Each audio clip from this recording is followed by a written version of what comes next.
Hello and welcome back to the Innovate Eco podcast and the Startup Diaries.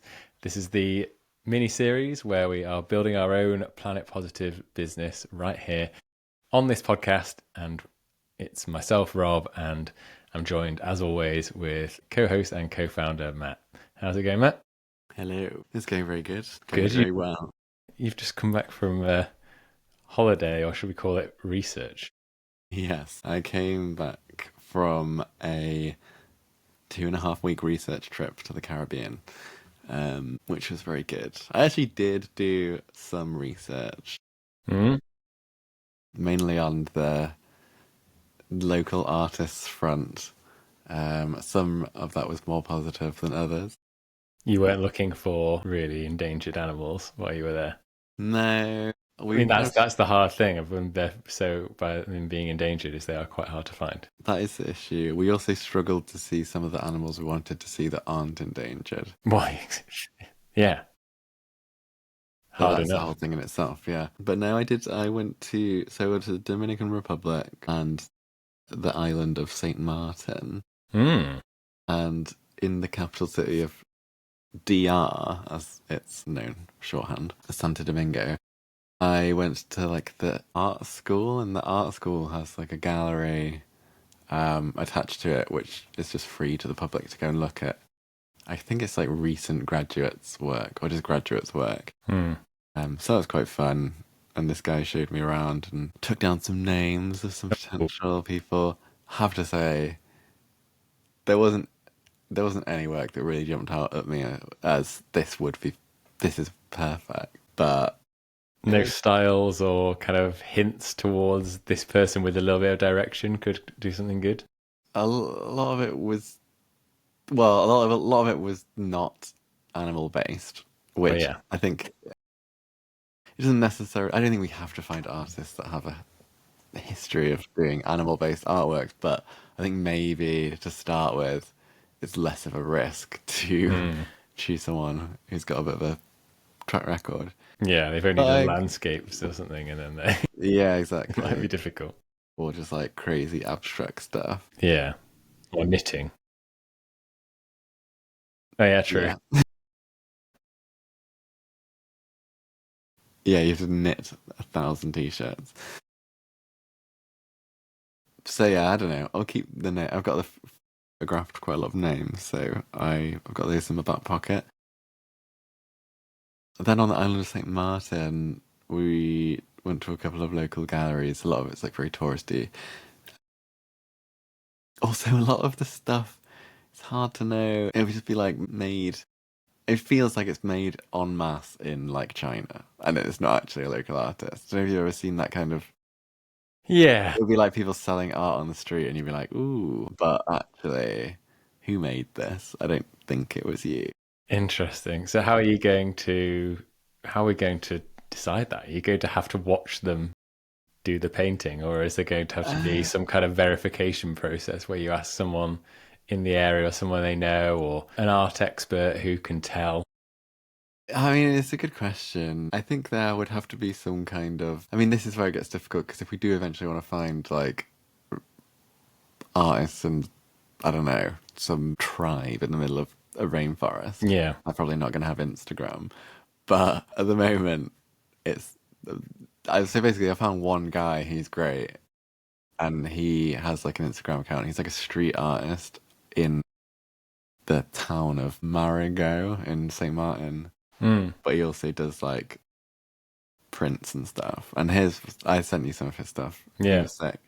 And he's done like some cool line drawings of kind of local wildlife. And Oh, he's done big nice. murals of the local wildlife and stuff. And so he's like a practicing artist, but still like very small time. Like I think that is his main job and the way he earns his money. But no one outside of that tiny island of 70,000 people would know who he is, Interesting. as far as I'm aware. I'll put the images up for everyone to see. If you particularly like the style, then let us know. Yeah, like there was one that I sent to you of, I think it was a lobster that was in quite a Yeah. cool, like sketchy, painty style. Is that kind of nice? At least for like, I think the first few releases, we should probably not doing anything too crazy. Mm. And I think his style was nice because they are kind of recognizable as animals, but they're not like photorealistic kind of.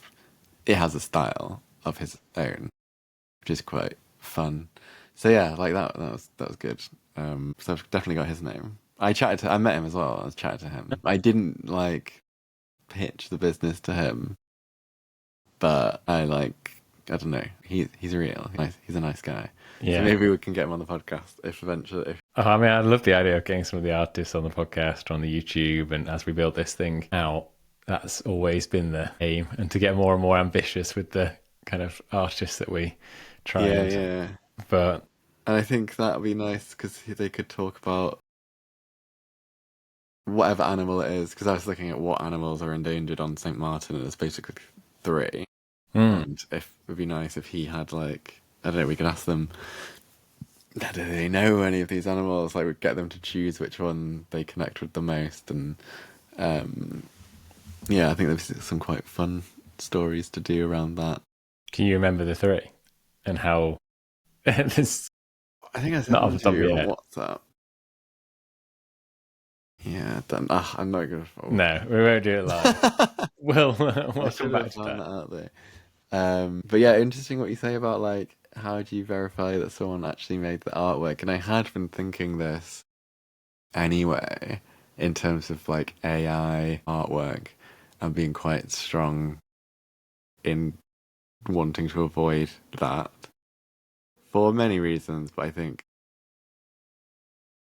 the artwork should basically be done by someone who has a connection to the area where that animal lives. And I feel like using AI to create that kind of creates a huge disconnect between those two things. Yeah, 100%. Also, I'm not a fan of AI art in general at all. I think it's prompting, not art. Yeah, So yeah, I was thinking like, how do we verify that people haven't used AI, especially because we're going to be asked, we need it to be digitized anyway. Even if it's an oil painting, we would need it to be digitized to turn it into a t-shirt. yeah. And as AI is getting better and better and better, how do you prove that you actually did it? And I was like, do we have in the contract that they have to record like a little bit of process where? Yeah, I think so. I know, so it could be good content as well. Well, I yeah, mean, if exactly. it's an original piece of artwork, I think some sort of recording of them doing it would be not too much to ask, Yeah, surely. yeah, and it felt like a bit of a double whammy, yeah, because like people would be interested to see their process anyway. I Hmm. think. Um, yeah. Someone at my work, we were talking about AI at work and how we're coming up with basically a policy of how we should use it. Hmm. And I heard the term. I don't know if this is a phrase that's commonly known, but someone used the term human first approach, which is kind of bleak if you think about it. But I quite like adopting that as an approach to the future artworks that we Hmm. Human come up with. first approach. Yeah, it's. I Yeah. think this is a good topic for the full episode. By the way, I've decided we should just talk about the artists and art. And we were going to go on to talk True, yeah. about the manufacturing process, but we could save that for another episode because I think there's enough to talk about around the artists and AI and stuff. Yeah, sure. But I should do I'm disappointed that you didn't try the elevator pitch on this artist because it would have been a great chance for you, and not just me, Yeah, yeah, yeah. Well, to great test it segue. out. But yeah, for anyone that is new to the podcast and yeah, hasn't listened to the previous episodes, I would say go back and listen to a few for a bit more of the background. But because we know that's the case and some people are jumping right in, Matt always tests me by asking me to do the elevator pitch, which started off, I reckon, about a minute long, and I'm refining it more and more. And I've been trying to revise it. So yeah, shall I go for it? Yeah, go for it. It's been a bit of a break between recordings. So I don't know if you'll be rusty. Have you been practicing in your spare time? Yeah, I've been trying to practice, and I've got another bit at the start, which we can discuss, but maybe it's for a future episode, and it might be a claim that we should double check, but I'm going with it anyway. So I'm going with so No Longer Known is aiming to be the first truly nature positive clothing brand producing limited edition apparel where scarcity drives not only value but also impact. Each design represents an endangered species with production numbers matching the estimated number that are left in the wild. And we partner with local artists from the species region, and proceeds go to the artist as well as a conservation effort in that region. There you go. Nice. That was good. I feel like that was probably the most concise and free flowing yet. Good. Well, that's the plan to get better. So I added that bit at the start of becoming the first truly nature positive clothing company. Yeah. And that's probably something that we should check, because I feel like people make this nature positive claim and it's something that I work around in my day job. And the word nature positive is debated what it actually means. Some people just say it's more of a vibe, an ambition, not like net zero where you can actually measure it, but it's more like a direction of travel, which makes it very difficult to really claim. Yeah, also difficult to disprove. Exactly. But that's why I'm saying first truly nature positive. So we can like verify through everything, like, and the hardest thing will be in the manufacturing and stuff like that, and making sure that overall nature is left in a better, from our brand, nature ends up better than it did before, which I don't think there's any other clothing brand out there really that could do that. Even like Patagonia or someone who has like a nature positive t-shirt, or do they call it planet positive t-shirt or something, like, can they really like truly say that nature is better off? Who knows? Yeah, interesting. Well, we can definitely talk about that on the t-shirt episode whenever that is, because but yeah, that's the brand. I have a question. When you said each, you said something about impact. What was that? I said that the scarcity drives what did I say? Impact as well as value. Value. That felt maybe a bit vague to me. Yeah.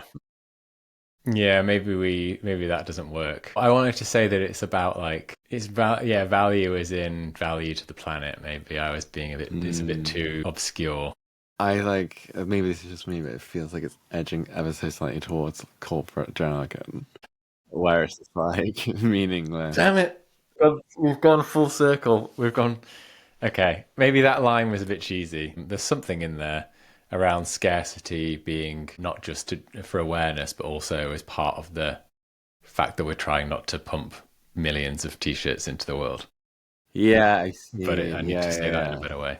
I see what you mean. I didn't understand that at first. Yeah, sorry. The word value is quite, that's probably a bit obscure.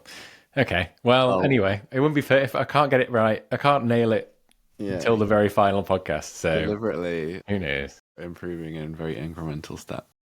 I'll just start throwing in some like deliberate mistakes. Great. But anyway, yeah. Back to talking about art, because I think this is obviously key to the brand and to what we're trying to do. Yeah.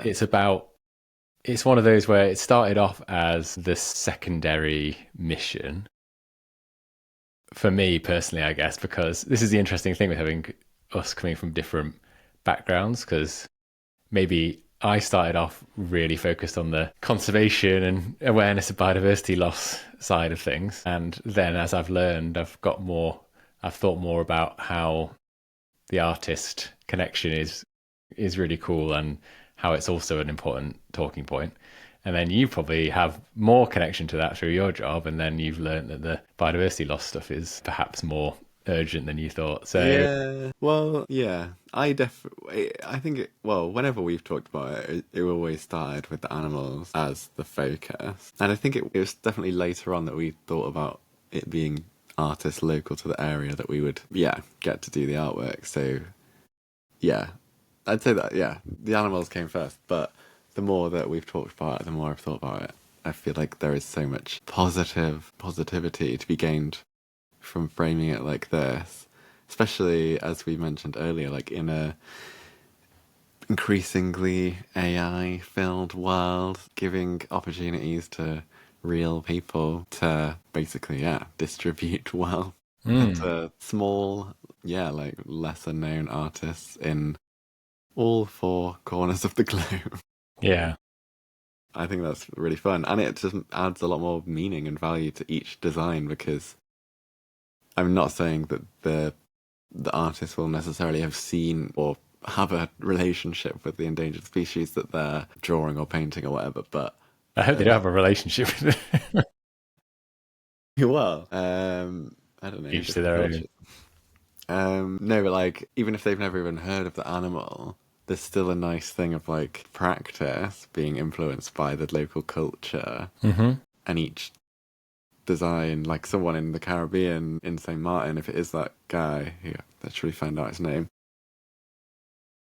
Let's call him Steve. Someone in like, I don't know, Vietnam, their like lives, their education, their practice, their like personal professional development would be completely different and would have surely led them to create a style that is maybe not completely unique, but like somewhat unique to their um And culture, yeah. And biodiversity is inherently, and species are local. It's a local issue, local thing. So I think there's a nice link there yeah. as well.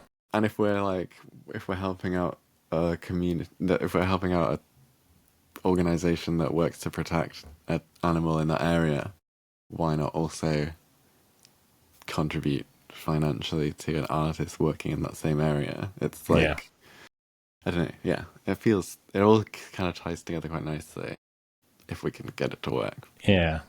It's such a complex, very relevant topic, isn't it? Particularly after my mind was certainly altered. I think a lot of people's were the weekend or last week when the latest ChatGPT image model came out, Mm, and all of a sudden the internet was full of like anime memes, wasn't it? Like yeah. everywhere. And but it like Studio Ghibli style images, like it did a really, really good job. And Well, yeah, define good though. It's yeah, pure plagiarism in my yeah. eyes. Okay, when I say a good job, a good job of copying. Yeah, yeah, yeah. So, and then I saw the reaction online and the discourse. Some people in the creative world said, "Well, this just raises the bar for creativity, and it's only going to be the best." But it was coming out kind of a marketing agency angle, like only the best agencies, whatever, will win out, and it just makes the bar higher for creativity. And I was a bit like, hmm. Yeah. But yeah, as someone in this field, someone who works in this field, and you hinted at it before with your policy, like what is the mood music? Is there gonna do you see more of like a pushback, like from this kind of like a counter movement? So, for the listener, I work in design in a broad sense, exhibition design, set Yeah.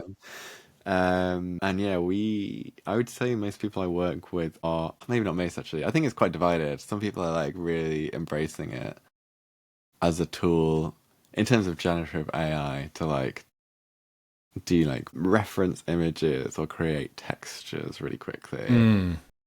Or I know people who use like After Effects software. If they're having an issue, they'll use ChatGPT as a alternative to like digging into Reddit forums to try and find a very niche solution to a problem. Those kind of things I think are great. Like I don't have an issue with that. Maybe the reference image generation aspect of thing is having a negative effect on like the stock image industry. But like Yeah. in terms of actual creation of art or design using generative AI, I think pretty universally everyone's quite negative about it. I think Mm. we are quite biased because it is literally like our jobs that are at threat in a Yeah. way. But well, not me personally, as someone who works in 3D a lot, but like I just think I'm yet to have seen something created by AI that I've thought has value, which is maybe quite a strong uh, opinion. But the thing that interests me about most artwork is like the story behind it. Like Yeah. almost all. Actually, well, the art that I'm most interested in, which is like contemporary modern art, almost all of that is interesting because of who made it and why they made it. And obviously, like almost all recognized artists are also very skilled at their craft. But like someone like Rothko is, if you don't know his work, it's like classic abstract, just like blocks of color. It's that classic thing of like, I guess it's like the pre AI argument. It's kind of the same argument as like, oh, anyone could do that. Now Yeah. anyone can do like a Yeah. photorealistic oil painting, but it's about like why you did it. And I guess that's always been the case. So is that like the artist has always been tied into the artwork so closely. Like when I think of Monet or Van Gogh, I'm not like, wow, like that picture on its own stands that like I would stick in my memory forever. But it's like the story of the artist at that time and why they use that style and Yeah, whatever. yeah. Although you say that, I also thought that until recently I went to Paris and saw, I don't think I'd ever seen any Monet or Van Gogh in person. And in real life, it's actually really good. Okay, Like, I fair was enough. actually quite surprised. I was like, oh, yeah, It's no, probably this an is. AI version. Well, I'd only ever seen it like the digital version. And obviously, it doesn't quite come across the same. Well, hopefully people have the same reaction when they see the t-shirt. It's like, whoa, it's so much cooler in real life. I don't know. Well, yeah. But it's definitely, in terms of a story, um, like you could argue it would still work. Like with it, it would still be a artistic representation of an animal. And even if it was like someone local to that area doing whatever, like mid-journey prompting to get that image, the data set that that's drawing from isn't a local data set. Like it loses some, it loses it. Well, it loses that. It loses the craft element. It loses a lot. It loses everything from my point of view. Yeah, and from something creative, it is, yeah, there is a plagiarism question in there, which is just a Yeah. whole different thing. I think that's kind of what people were hinting at when they said it raises the bar, is that you have to tell, it's more about story and you can't just produce something and then just put it out. Like you have to focus more on the story behind something or Mm. whatever it might be. But yeah, interesting times ahead. It is interesting. Also, like it's raising. I don't know if I agree with whoever it was who said raising the bar, because raising the bar suggests that things are going to get more impressive, but AI in its very nature is drawing from. It doesn't create anything new. It's like drawing from things that already exist. So it can't get. Maybe that's quite. Maybe I don't believe that actually, but like. I don't know if they said raising the bar. I think it was more they were talking about other points in history where essentially talking about jobs as being gatekeepers to skill certain output, and then like certain tech comes along and then democratizes it, like making websites or Yeah. recording podcasts. It's like there was 10 years ago, only people who had like a recording studio could record a podcast, Yeah. whereas now Yeah. anyone can do it. I think it was more around that, but I feel like when it and so I suppose that did take some people's jobs in a similar way. It's just a different technology. So it's probably a wider Yeah. societal question. And this does feel like it's going to take a lot of jobs. It's not just like the gradual loss of jobs in supermarkets from express checkouts or whatever, you know. Yeah. It's not Yeah. like that. Yeah, it's interesting. There is that like, I mean, I'm open to arguments. I'm willing to be convinced if anyone. I don't know if there's an AI artist in who approaches us with. Yeah. I'm open for the conversation, but I'm very cynical. I know there's the argument of like the when the camera was first invented, people didn't stop painting because it's like a different art form in itself, and that has now become an art form in itself, photography. But I don't know what I'm saying here. I don't think you'd Yeah. have photos on the t-shirts either. Yeah, you were making a good point around there's various technology that's come along and then didn't stop people from doing the thing that was still there before. Photography came along, didn't stop people painting. Computers came along, it didn't stop people reading. I don't Yeah. know. Although I guess it's the thing that it's only a thing that people say, but I can't remember what it is. Something like when photography came along, maybe it like pushed artists to be more abstract, to do things that cameras couldn't do. Yeah. Maybe that's what they say. But I Wow. don't know what the equivalent for that for AI is because you can kind of do any style that you want. It's going to be more the like Tracy Emin style weird, Mm. like I poo Well, on a yeah, bed. what like immersive, real. Yeah.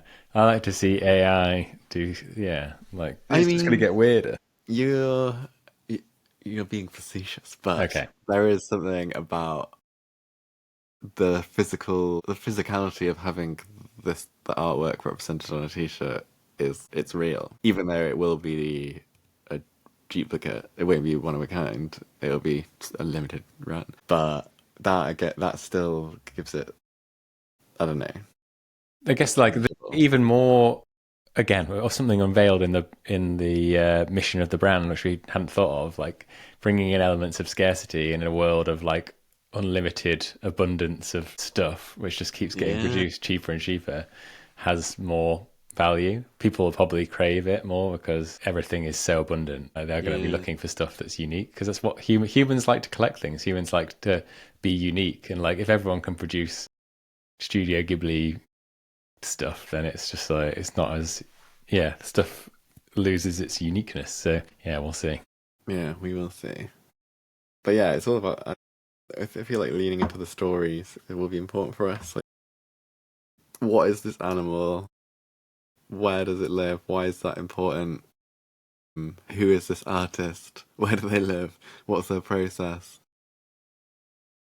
And having all of that behind each product, I think, gives it way more value than whatever some AI generate. If it's just us two googling endangered species and then turning that into a mid-journey prompt and just smashing out 1,000 Yeah, things, like I personally wouldn't invest in that brand yeah. emotionally or financially. There's I discovered. I think I mentioned this to you, Matt. There's a brand out there that's done something similar to what we're trying to do, but with cards Yeah. and a card game. But for that, I think it's just photos of the animals, and there's no real story behind it. It's just an interesting kind of educational thing, and people like to collect cards. It Yeah. raised a lot of money on crowdfunding and stuff. So yeah, this maybe that's means there's something behind the idea after all. Hopefully, there's space for both of us. I hope so, yeah, because I think, yeah, we both said like there's a lot of improvements that we could make quite quickly to that concept, and if that did quite well on its own, then yeah, like did give me some confidence. Just rounding off on the, I think on the, I actually did a post today on about LinkedIn about AI and generative AI Oh, yeah, and great. how some of its like uses actually outside of just producing art. And there's an interesting paper around using it in ecology to like generate under different scenarios like what a landscape would look like. Oh, interesting. So you could say like so instead of going out and hoping for the best, you could run different scenarios through a model like under different climate change scenarios. What's this rainforest going to look like, or what's this if I put some cows in there, or if I Mm, do this, or what's this grassland going to look like if we put a river through it, and like you can run models. So some things, this is the thing with AI, if it's applied smartly and used to tackle things like actual problems, then I yeah, have hope. But we always gravitate towards the quick and fun things like, yeah. That makes more sense to me though, because if it's drawing from a specific data set that's like hard to interpret as a human, that makes a lot of sense. I guess like you could argue it is the final result like a CGI image of that environment. yeah, I think it could be, or it could just be an out data output from a Mm. model. Because you could argue that's It's taking still, away work from like digital art. yeah. Yeah. Anyway, I don't think we're going to solve this issue today on this podcast. We welcome any of your comments on YouTube or on Spotify or wherever you're listening to this. I would love to know what people think. I'm in a bit of an echo chamber of people who are afraid of losing their jobs, so are obviously going to be quite negative about this, but I'd love to hear what people outside of the design world think of this. Maybe nobody cares. Maybe it's better. Maybe people prefer it to traditional art. I think people do care, and I think ultimately it's about the story. We want to create good stories.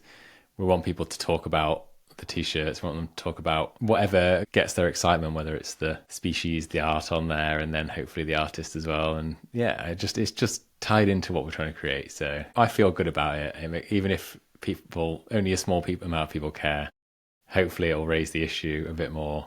We can use it to. One of my worries is we're trying to tackle too many issues: biodiversity loss, fast fashion, and AI art. But it's fine. We'll just have to be clear with our messaging. Yeah, it's the three key pillars of No Longer Known. Yeah. Yeah. Well, we'll see how it goes. On that note, have you got a quiz for me? I do have a quiz. So I thought, well, originally this episode was going to be about t-shirts, but don't worry, it's not a t-shirt based quiz. It's about hummingbirds. Okay. Because I think I mentioned this to you off podcast, but one of my favourite animals I saw on my holiday was a hummingbird, which I saw at a petrol station. Just buying some crisps. Yeah, it was filling up its motorbike and getting some crisps, yeah. And it was a real sight to behold. Mm. I don't know if have you seen any like natural phenomenons in kind of natural places? I Like once a zoo? No, I mean like in the wild, but like not necessarily where you'd expect to see. Like Yeah, I like saw this at a petrol station. I wasn't like out looking for hummingbirds, but it was like no way. There's I think the one that struck me fairly recently when I went to Australia was the ibises that just in a bin, and quite an exotic looking bird. But then I realised quite quickly the locals call them bin chickens, and they're just always in the bins. But to me, it looked like this really. If you saw that bird in the UK, like an ibis, it would be in a yeah, wetland, or they're quite rare. But here they were just in a bin, like a pigeon. that's funny. Yeah, it's all about context. Yeah. Okay, well, so the quiz is about hummingbirds. I ran out of time, so I can't take any credit for this quiz. It's an online quiz from reconnectwithnature.org. As a side note, my second favorite animal currently of all time is a hummingbird moth. Have you ever seen Nice. one of those in the wild? Yeah, I've seen in the UK. I've seen them, but Oh, really? when I was in Spain, the area we're going to on holiday together actually soon, I saw quite a lot there. Yeah, cool. Yeah, I saw one in Spain as well, and I saw some in America, and They're very cool. I'll put a picture they're up of one right so now. small. They basically look like hummingbirds, but they're like the size of a mouse. Yeah. And if you're wondering what my favorite animal is, it's the harvest mouse. I think it always will be. Fair enough. Okay. So some of these questions are easier than others, but there's always multiple choice. There's always four options. I actually don't know the answers, so we'll be clicking through together. Okay. For what? Such a really weird way of phrasing it. For what are hummingbirds named? Where is this quiz from? Is it AI generated? It's from reconnectwithnature.org /news/events/the buzz /quiz test your hummingbird braininess -1. How did they get that? For what are hummingbirds named? Is it A, the call they give? Is it B, the sound of their beating wings? C, the way they flit about keeping a busy pace? Or is it D, none of the above? I'm going to go with the noise they make. The sound of their beating wings? Yes, that one. Correct. I love the idea of a multiple choice quiz where all of the answers are none of the above. None of the above. In which directions do hummingbirds fly? Is it forwards, backwards, upside down, or all of the above? Upside down. Such a funny mental image. I don't know why that made me laugh so much. I kind of want to say all of the above because I really hope that's true, but I'm going to just say backwards. You want to just fly back? Like I feel like I've because when they go up to they definitely go up to the feeder and back. So I think all of the above. Yeah, I think that's good logic. I don't know what they mean by upside down. Upside down. Yes, it's all of the above. And I think that's a fun fact about hummingbirds is that they're the only bird that can fly backwards. And Okay. upside down. And upside down apparently, whatever that means. I'm going to have to look up a video of that. Yeah, if we find a video, we can add that to the episode. Okay, question 3. Hummingbirds only consume nectar, true or false? Oh, what's the definition of nectar? Because we Great question. also you saw that one buying those crisps, Well, but it might have been for someone else. Yeah. I'm going to say true. Well, it's false. They also eat insects for protein. Do they? Mm. Okay, cool. Yeah, should have known that. We're having fun and we're learning. Approximately how many ruby-throated hummingbirds would it take to weigh 1 pound? Another, again, a weirdly phrased question. Hmm. I don't really know how much a pound is either. I work Yeah. in metric normally, but 13th of a stone. It's not do you want to have a guess before I give you the answers? quite a lot, I think. Like a pound. I reckon they weigh barely anything. So maybe like 100 or something stupid. So that's one of the options. 25, 50, 100, or 150. 100. Oh, it's 150. Yeah. Amazing. Little light things. How many hummingbird species are there in the world? A lot. More than. This is more. Is it more than 125? More than 200? More than 325? Or more than 400? Surely It's more gonna than be 125 cancels out all of the other yeah, answers. I'm going to feel ripped off of it. Well, I'm going to go for the biggest one. I feel like they've just. I think Yeah. I remember being in like South Africa and like Costa Rica, and in those countries alone, there was loads. So yeah. It's such an annoying answer. The answer's more than 325. So to be fair, you chose the only one that is technically wrong. Of these, only 8 species routinely breed in the United States. I'm guessing this is an American website then. We don't need to do all these. We don't have any. So Do we not have any? not in the UK. We have the hummingbird moth. What a shame.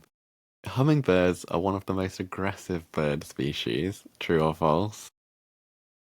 They've got some According to big who? competitors. Yeah, I don't know how you're defining I reckon if I was the only bird that could fly backwards, mug. You wouldn't be aggressive. You'd be chilled out. no, but I think you'd be empowered because you'd be able to get away backwards really quickly. Yeah, you're right. So you'd be like a bit aggy. Interesting. I like the By the logic. time they turn around, the other bird, you've gone because you've flown backwards and upside down. But if you compare it to like Aggressive as well. What does that mean? one of those massive flightless birds, like a A busted. emu. Yeah, They're an pretty emu. I don't know. Yeah, they're. Going true. I'm gonna say, why would they put that in? If It'd be a it's mad false? question if it's false. So I'm gonna have to go true, but it'd be a weird question to put in. It really would. It's true. And a fun fact, males tend to be more aggressive around their feeding areas, whilst females are more aggressive around their nest. I mean, yeah, makes sense. Tell me when you're bored. There's Yeah, how many questions to more go. are there? We'll do one more question and then we'll call Okay. it a day. Final question. On which continent are hummingbirds not found? Asia, Europe, Africa, or all of the above?